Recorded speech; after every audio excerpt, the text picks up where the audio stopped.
Hi guys, it's your friendly neighborhood challenge teacher, Mrs. Main, coming to you today from my kitchen table. I sent home some challenge journal prompts this week. I know it's spring break and there's tons of other things to do, but if you get bored or if it's raining really hard, challenge journaling might be a fun thing to do. Some of you have your challenge journals with you and some of you don't, but the great thing about challenge journaling is all you really need is a writing utensil and some paper to do our challenge journal prompts. So I thought I'd show off some of our old favorites today and then a new one I'm working on. So first I wanted to show you the prompt that goes, design an elaborate machine that takes up 2 pages and does something silly. Here I have one. Oh, the page is cut. Oh, because it says cut this page into a weird shape. Feel free to do that prompt too. Here's my weird machine. You throw all the dirty dishes in here, right? Clank, crash. They go through this tunnel, clang, bang, all the way around the tubing, and then they go down a conveyor belt, and they fall, boing, on this trampoline, and then they bounce off this umbrella here and go, bam, right into the garbage. It's a nice way to deal with dirty dishes, if I do say so myself. Here's another one. It's much nicer. It's what we call challenge quality. It's got color and felt tip pens.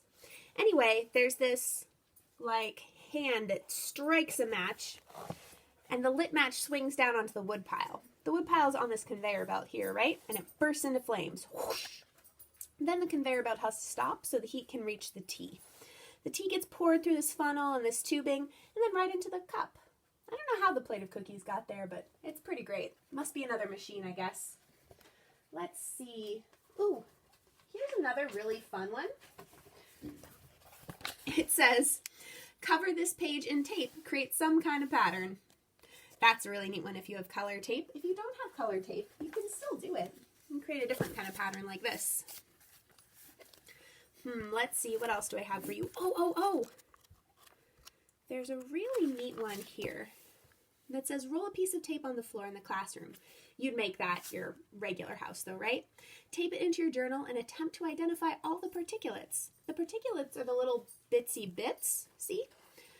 So I've got lots of fuzz and a crumb from someone's lunch, maybe lint. This is definitely a thread here.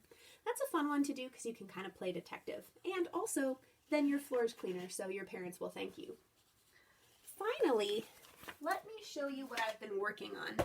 This is a new challenge journal prompt that you guys haven't seen before. It says, a group of crows is called a murder. A group of vultures is called a committee. Come up with the names for other groups of animals or things. I read this fact the other day that a group of vultures is called a committee, and I thought it was pretty interesting. So I came up with this challenge journal prompt. I think a group of cell phones should be called a distraction. And a group of ants might be called a picnic. And then I have a group of dandelions, but I couldn't think of a word. I don't know, maybe a group of dandelions is called a crown, because I used to like to make crowns out of dandelions when I was a kid. Or maybe a group of dandelions is called, I don't know, a job for kids, pulling weeds. I don't know, I'll think about it. And when I have my answer, I'll write it down, and then I'll go over all the details with pen, and I'll add some color, and it'll be super awesome. If you guys do any challenge journaling this week and you make anything awesome, take a picture of it and send it to me. I'd really like to see it. If you come up with a really cool challenge journal prompt of your own, send it to me and I'll add it to our collection. Well, happy journaling and happy spring break, guys.